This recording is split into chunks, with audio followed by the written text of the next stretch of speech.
Hey, I'm Rob for JTRPodcast.com, and this is a quick pun down of Skytopia in the Circle of Time that I played at Essen 2019.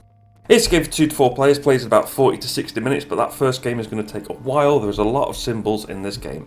And in this game, we're going to be using golems, which are represented by dice, and you're going to be using those to build soaring towers, which will score you prestige points. And the player with the most points wins. And this city becomes the capital of the sky. And this is all done through worker placement and engine building.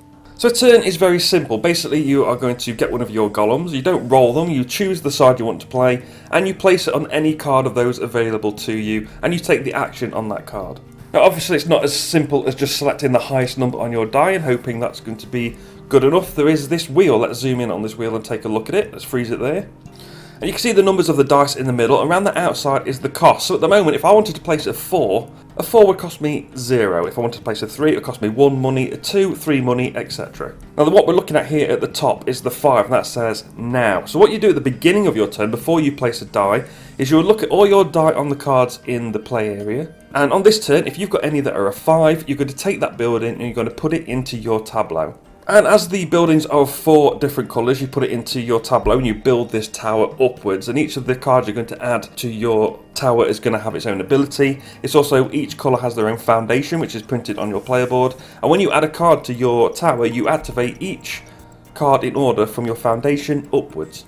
And each of the 4 different colours of towers are going to give you different things. So the blue one sort of give you points. The yellow one gives you money, and that's the money you're going to pay to place your dice. The purple is sort of magic, it lets you activate and move things around. And I can't remember what the red does, but I'm sure it was very good. If somebody takes a card and it's got somebody else's dice on it, they get some money as a bit of compensation there. So on a typical turn, you will look at the number on the dial, you will then pick up any dice you have that cast your tableau, and you'll activate each of those towers in order from bottom to top.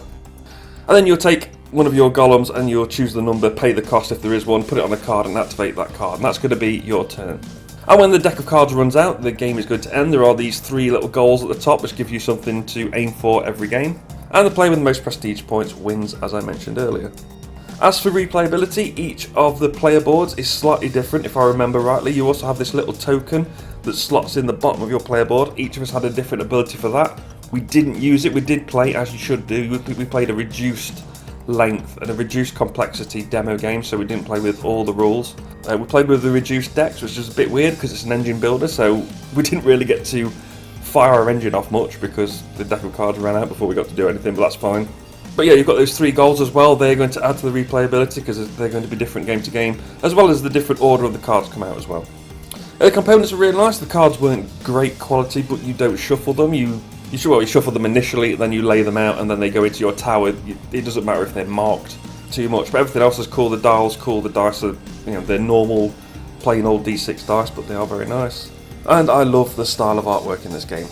And I really enjoyed this. I did do a top 5 games I'm looking forward to at Essen. This was my number 1 because it's got all those different things. It's got dice placement. It's got that thing where you add cards to your tableau and you fire them all off in order that I like. Cute artwork. It looks really nice. It's very fun to play. Things do get dicey. There's the first pun. Because as that wheel's turning and it's turning around to a number that's going to activate, and somebody's going to take that card. If you've played a 6 or something, maybe somebody will pay the extra money to play a 5, so they'll get to steal that from you. And then maybe somebody pays a lot of money and pays a 4, steals it off them. You get some compensation, but sometimes that compensation isn't as good as the card or having that card in your tableau. You really wanted that card and somebody just comes and gazumps you, which is really annoying. But it's all good fun. I really enjoyed this. It's just the problem is the symbology. You can probably see from the video that we've constantly got the rulebook, which is fair enough for a first game, to be honest.